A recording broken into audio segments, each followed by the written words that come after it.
Selamat petang bos. Tadi baru dapat trade in kereta baru ini. Memang car king boleh kata. Satu owner pakai sampai sekarang.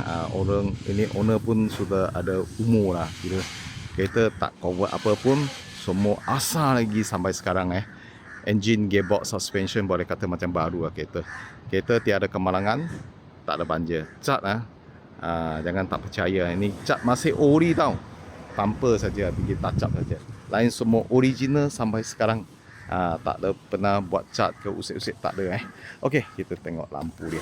Lampu pun daripada asal sampai sekarang nampak memang shining lah. Okey, grill besar pun okey, cantik lagi. Okey. Ini lampu depan pun cantik-cantik lagi. Okey, ini E250 ada panoramic roof punya.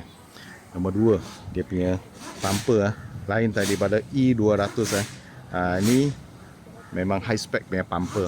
Dia lain design sikit, nampak lebih garang dengan premium.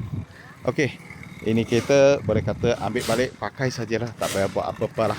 Okey, ini tayar bunga 80% lah. Brand dia Yokohama brand. Memang mahal punya.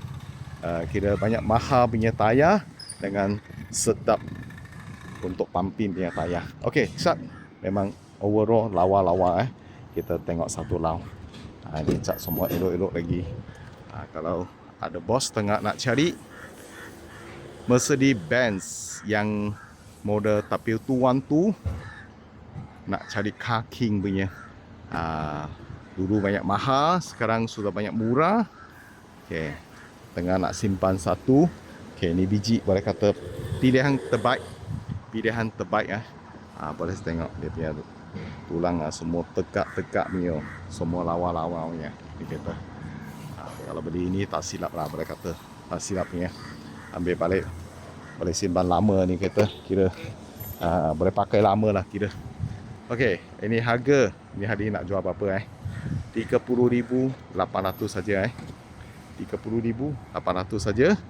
Nak buat full loan boleh ikat 3 tahun saja. Ikat 3 tahun lebih kurang 1,103 tahun ikat saja.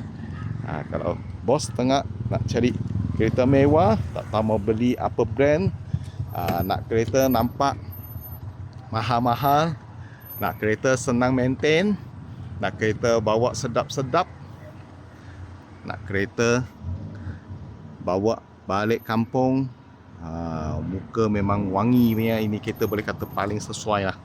Paling sesuai Mercedes-Benz lagi, paling full spec.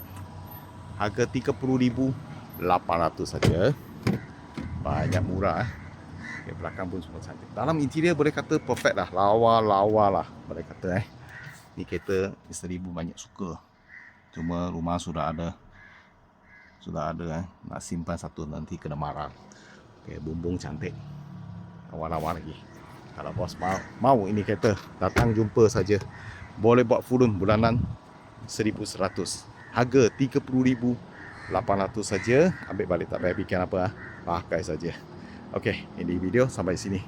Thank you bos support. Thank you.